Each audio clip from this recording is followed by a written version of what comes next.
welcome to the Flourishing Center podcast. I'm Emilia Zhivatovskaya, your host and founder of the Flourishing Center. We are training the change agents of the world and equipping them with research-based tools for healthy, happy, and successful living, and we're so grateful that you're here. Each episode features 3 sections. First is the Science Says section, where we summarize a recent research study and show you how to put the science into action.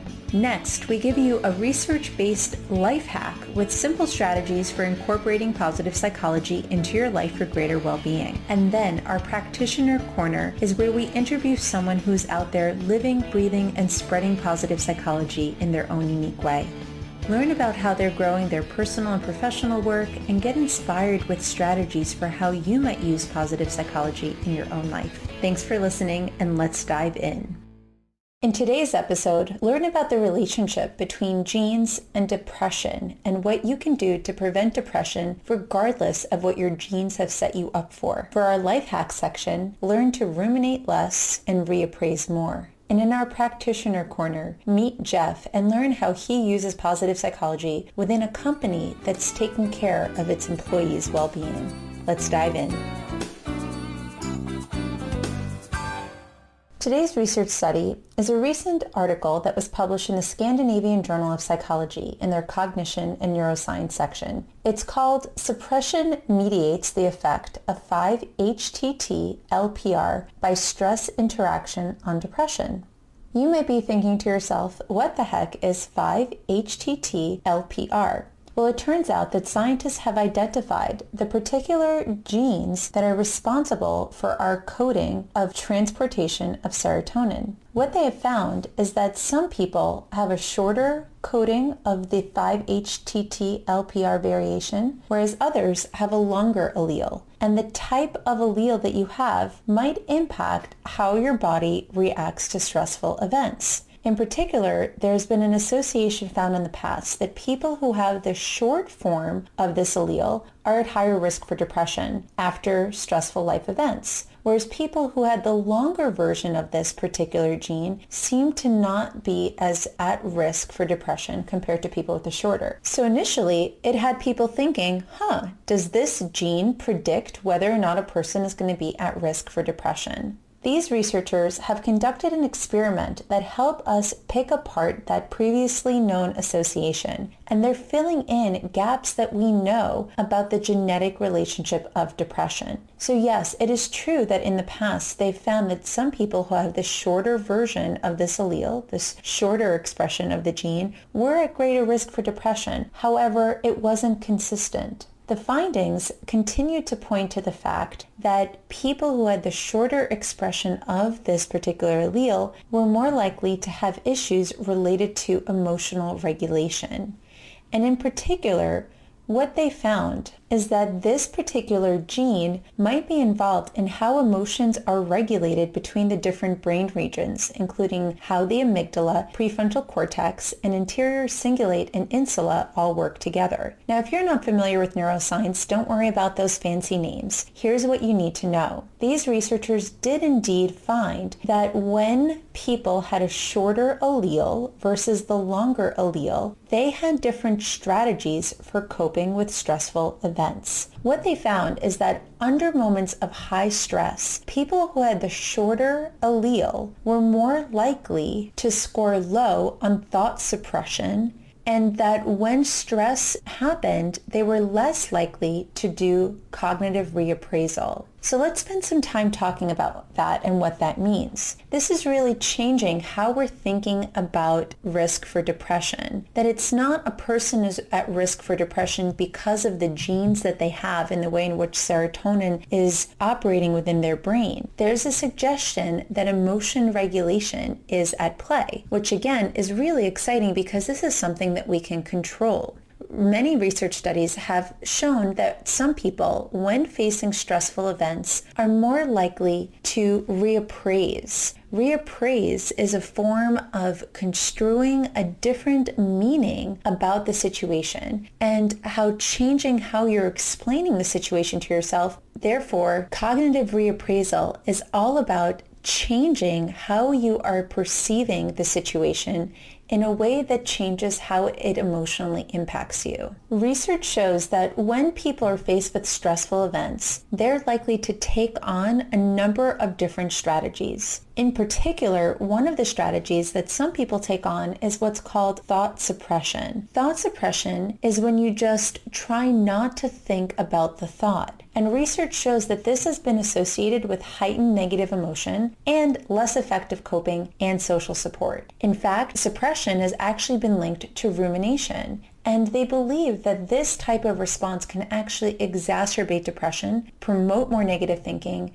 gets in the way of problem solving, and tends to erode our social support and gets in the way of us doing things that are helpful for ourselves. However, this is what many of us do when we're faced with a thought that we don't like, or when we're faced with a difficult emotion that we don't know how to handle. Another thing that people sometimes do when faced with a challenge is cognitive reappraisal. Cognitive reappraisal is different than thought suppression. It's reappraising the situation, perceiving it differently in a way that promotes greater positive emotion and better health outcome. I want you to think of it this way. Thought suppression would be like being in a swimming pool and having one of those big beach balls in your hand. And if you take your hands and you push the beach ball underwater, so long as you are holding your hand there, you can hold that thought down. But then the minute your hand gets tired or you get distracted and you move your hand, pop, back it goes to the surface again. And you can keep pushing it down and keep pushing it down, but at some point it will come back up to the surface because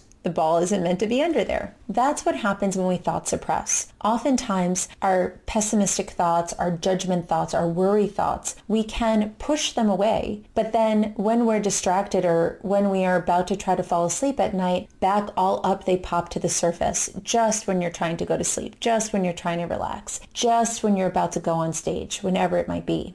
Reappraisal, however, is like taking the beach ball, opening up the nozzle, and squeezing out the air. Cognitive reappraisal, talking back to your thoughts, changing how you think about it, is the key to preventing it from continuously resurfacing and resurfacing. I'm really excited about what they found in this research study, showing that the people who had in the past been deemed as having a genetic expression, which makes them at risk for being emotionally sensitive and having difficulty regulating emotions, is actually tied not to who they are, but what they are doing. And this is the key of what we want to know about genetics, is that genetics do not tell people what's going to happen in their life. They just tell you what you're at risk for. And the great news is that whether you have a short version of the allele or a long version of the allele, everybody benefits from learning how to cognitively appraise and how to use these positive coping skills so that we don't get caught in rumination and thought suppression. Up next in our life hack section, we're going to take a specific look at how to cognitively reappraise and prevent ourselves from thought suppression. As we just saw in our Science Says section, there are two specific coping strategies that people can turn to during stressful events. Some people try to push away their thoughts and they try to push away their feelings. And in some ways, I would say, can you blame them? Because oftentimes when we feel those strong negative emotions and we feel those strong negative thoughts, if we don't know what to do with them, of course we want to try to push them away and try not to think about it. Or we get caught up in ruminating, thinking about it over and over again. Today I want to offer you some strategies for how you can help yourself move through that experience. In positive psychology, we define mental health the way that we would define physical health. If you were sitting down for a meal, we would say that you're physically healthy when you're able to take your food, chew it up, swallow it, absorb what you need, and poop out what you don't. When you eat food and it somehow gets stuck, it doesn't get digested, it just sits there, over time you would get sick and you would start throwing up anything that you're putting in there because your body is likely to repel. And it's not able to move your experiences along. And there are many people who get stuck in those life experiences. They can't let things move through, and so they're either pushing away from things or they're numbing because they don't know how to move that emotion and move that life experience through them. And so we take this metaphor and we want to explore how to help a person relax away from the stress that they're feeling and feel as though the emotions and the thoughts that they're having can move through them. And so the name of the game is not to try to eliminate the stress that you feel. Sure, we can do our best to try to mitigate stress. If there's something that is causing you stress in your life, if you can do something about it, absolutely try to get rid of it. However, for many of us, we don't have that option. And instead, we have to learn how to move our life experiences through us. So the first thing we have to figure out is, are you trying to move something that's an emotion or trying to move a thought? One strategy when you're trying to move an emotion is to breathe into it and then breathe it out of your body. I call it vacuum breathing. It's like breathing in, and as you breathe in, you suck in the sensation that you're feeling. And as you exhale, you imagine that you're just like smoke, releasing it out of your body, or like a vacuum cleaner that just letting all of that dust go. So I ask my clients to tune in to the part of their body where they're feeling this emotion and identify its quality. Just this week, I was working with a young coaching client, and she's been feeling really, really stressed out by some of the political climate that we're going through. Even though she's just a high school student, she's already experiencing a sense of anxiety and worry about what life has in store for her. And when I ask her to tune in to what she notices in her body when she's going through this experience, she describes it as a tightening in her throat. And so we do some vacuum breathing breaths where I just invite her to breathe in and imagine that she engulfs that sensation with her breath and sucks a little piece of it out at a time, and exhale, lets it go. This is a great way to go through the process of allowing ourselves to calm down our nervous system and let go of some of that energetic tension that we feel. If we define emotions as energy in motion, we literally need to move that energy in order to get it through our body. If instead of an emotion, you want to move a particularly stressful thought out of your mind, a thought that you're ruminating over, or a thought that feels particularly overwhelming, one strategy is to write your thoughts down. I want you to think of your thoughts as a loyal soldier, a part of your mind that has one job and one job only to do. That's to protect you. And what's often happening when we have those ruminating thoughts over and over and over again is that we have a part of our brain that does not want us to forget that we might potentially mess something up, or someone might think that we look silly or foolish, or that we might do something wrong, or something bad might happen. And our thoughts need a home. And one of the best things we could do to help those thoughts get eliminated is to actually get them out of our head and write them down. You can destroy the paper after you have written it down. You could type it up and then hit delete. But the idea is until you get those thoughts out of your mind, they'll keep replaying over and over again. The second thing that we've been talking about is how to reappraise the situation, how to choose a better feeling thought or a different perspective on how you're seeing the situation. Seeing the situation from a different perspective is really, really hard to do when you're having a strong emotion that's overwhelming you, because by definition, those negative emotions are wired to help protect you in the short term. You need your prefrontal cortex and areas of your new brain in order to give you ideas around how else you might see the situation. During that knee-jerk response, it is unlikely that you're going to be coming up with all sorts of alternative ways of seeing the situation in a way that's proactive. So we use the first two strategies of both calming our body down and getting the thoughts down on paper to then be able to do the reappraisal piece. And the reappraisal piece is to ask yourself, what do I need in this situation? How else might I see this in a way that can be more helpful for me? But many people think that they try to cognitively reappraise, but they're still in a heightened state of stress. This is why it's so important to first get yourself into the right frame of mind in order to be able to do this. Enjoy this strategy. Let us know how it goes for you. And until then, be well. Next up, listen to Positive Psychology in Action with our Practitioner Corner. Hello and welcome to the Practitioner's Corner. Today with us we have Jeff Thompson from Northbrook, Illinois. He is the lead performance coach for Energy for Life at Allstate Insurance Company. Fun little factoids about Jeff. He is one of 10 kids in his family, and he's been to 69 Dave Matthews Band concerts. But who's counting, right, Jeff? We're so happy to have you here with us. In our 5I Change Agent model, you're an implementer. You're utilizing positive psychology within an organization. And we're so excited to learn more about what brought you to this work and how you are helping people bring positive psychology into their day-to-day life. Thanks, Amelia. I'm so happy to be with you today. Jeff, tell us, what brought you to this work? So, I think first off, probably a lot of self-work and just life experiences that had me on a search for more happiness and fulfillment in my own life due to, just life circumstances that had me in the dumps at different times. And that pursuit, I think, ultimately just led me for and learning more about the science of happiness. Tell us more about how you work at Allstate right now. So my job for the last 6+ years at Allstate has been implementing Energy for Life. It actually comes from an organization called the Human Performance Institute based in Orlando, Florida. That's part of Johnson & Johnson. They developed a program, a 2.5-day workshop called The Corporate Athlete that uses a 4-dimensional view of energy management. It looks at spiritual energy, emotional, mental, and physical energy. And Allstate has been one of their chief champions of the work and has been licensing their content under the name of Energy for Life at Allstate now in different variations for probably upwards of 10+ years. It is so neat to see organizations be bringing these types of programs in for their employees and to be investing in human potential and human capital. And what are some of the impacts that you've seen these programs make on the people that you work with?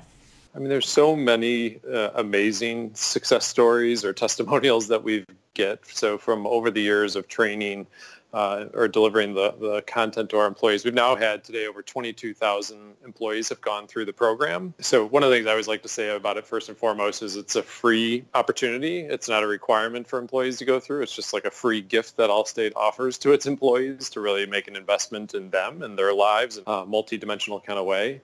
And so what I love is that the stories that come back are very multidimensional in and of themselves. So you'll hear all sorts of success stories of people that have made some tangible changes around the physical dimension. They had started a new exercise regimen or they've shifted their eating habits. The stories that always impact me the most, though, are the ones that are more relational in nature, where you just hear stories of a mother or a father who re-engages with their kids differently because they learned about the value and importance of full engagement and bringing your full energy to a singular task or person. Just a lot of success stories in that regard. People that have shifted careers because they just really realized that their spiritual energy was out of alignment with something they valued and really wanted in their lives. And so they may make a career change. So yeah, the stories really are endless and oftentimes just life transformational, what we hear from people.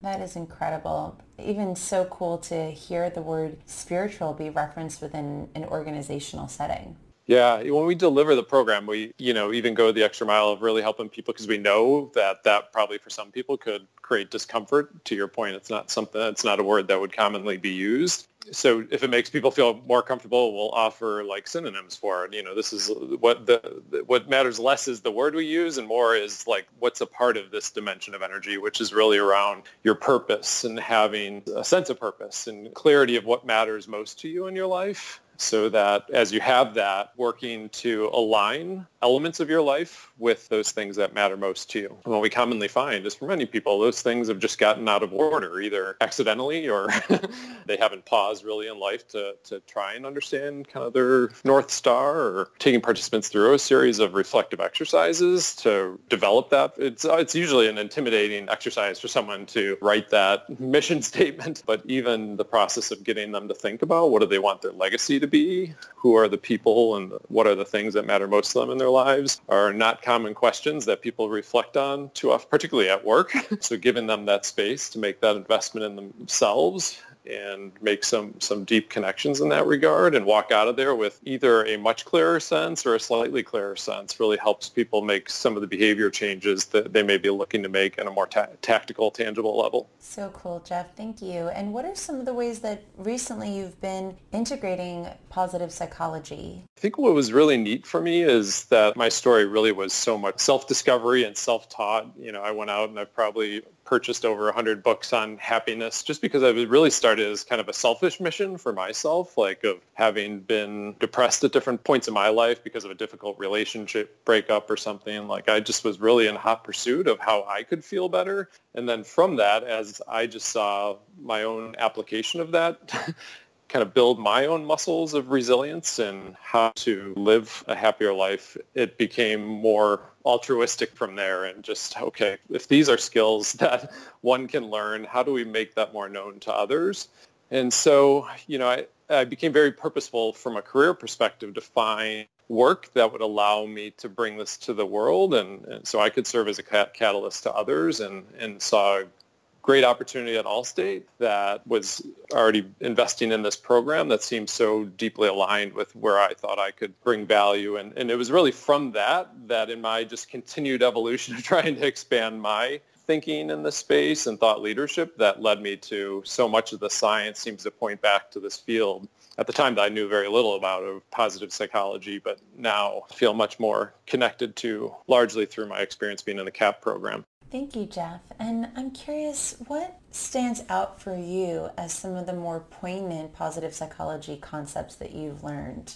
Yeah, a big one for me was around meaning. So I joke when I deliver the Energy for Life workshop that, I created a mission statement in my life probably 15 years ago that was 2 pages long, about 8 paragraphs in length. And I was so proud of it after I had developed it. It was like this mini manifesto for myself. But what I came to realize in the years that followed was that I still made a lot of poor life choices or ones that didn't align fully with that. And I think it was because I wasn't so clear on it. And so I eventually whittled it down to a one-word ultimate mission, which is happiness for me. But I think now looking back to when I started in CAP, my mission statement was short-sighted because I think I was really missing out on the meaning element of happiness. And that's really one of the big concepts that really helped shift things for me was learning more about meaning and the meaning's role in creating a life, a flourishing life, and how there's meaning available in every moment should we choose to see it in so many small ways. And so I think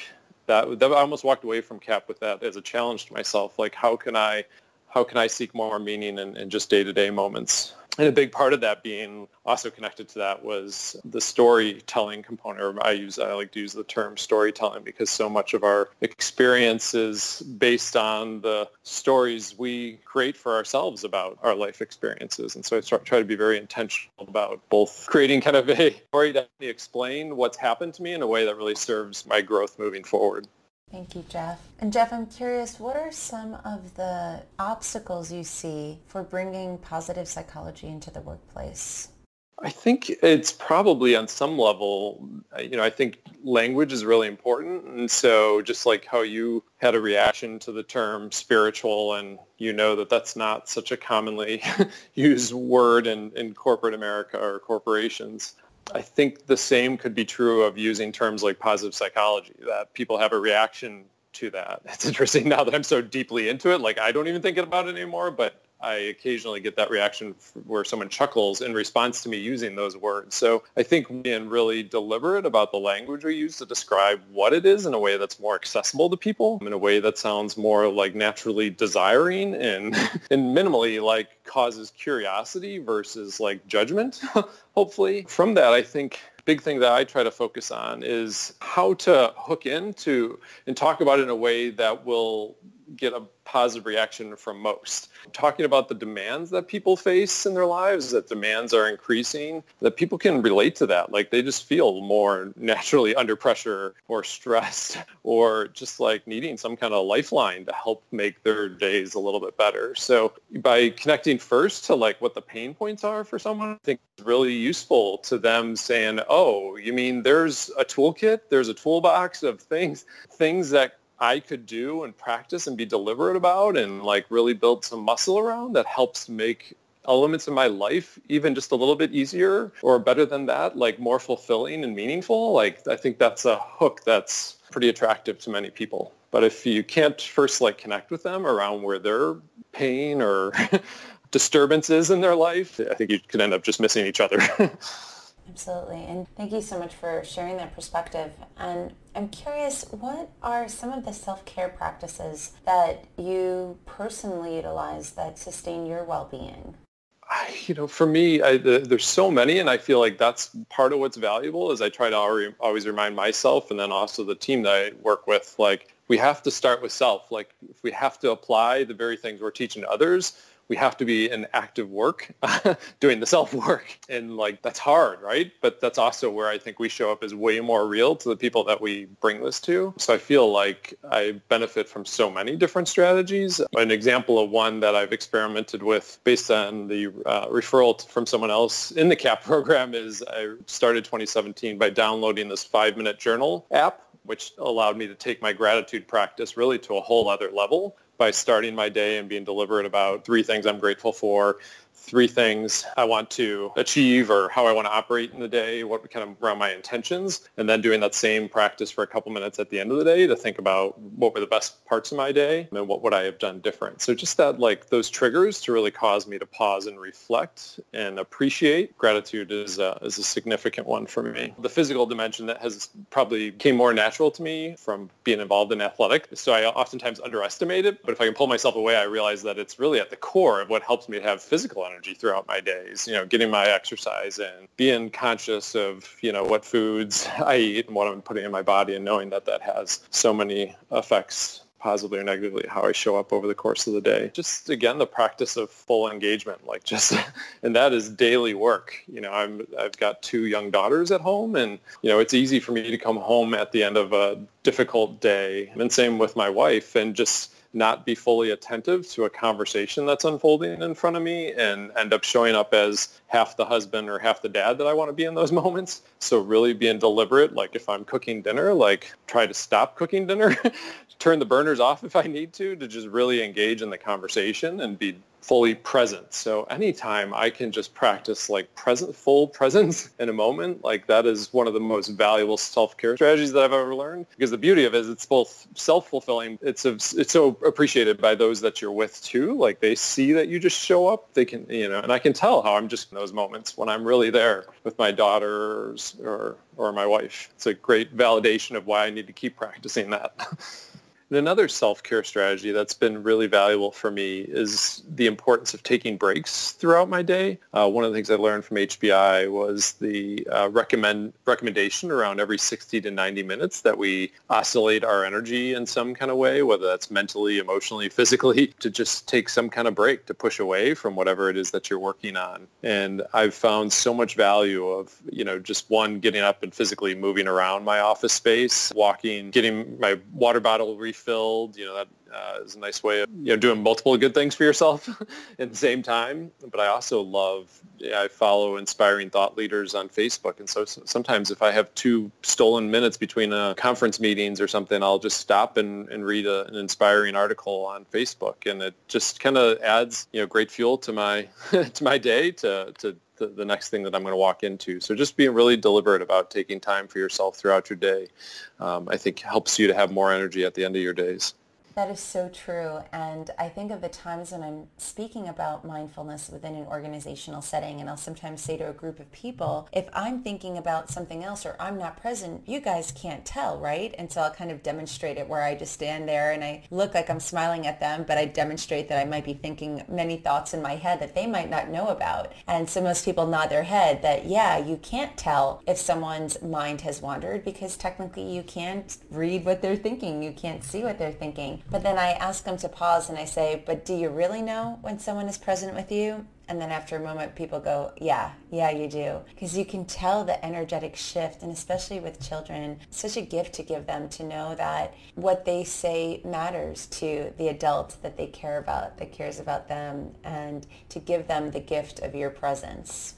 It reminds me of a story when both my daughters were younger. This is probably 5+ years ago. But when I come home at the end of the day, there was a time where my younger one would run up to me and would want to tell me about her day. And because my wife works as well, I'm the first one home, I'd commonly kind of pick her up and I'd set her on the counter while I start, putting dinner together. And I would say, Hannibal, tell me about your day. And all of a sudden, time would pass and I'd realize that I had heard nothing of what she just said to me. So I'd be like, okay, bad dad, Jeff. Ask her again. Annabelle, how was your day? And this would happen multiple times. And I was just realizing that I wasn't really hearing her. And then over time, I saw that she stopped coming up to me when I'd come home at the end of the day. And like this really caused some level of heartbreak for me. Like, wow, my youngest daughter like doesn't even get excited when dad gets home anymore.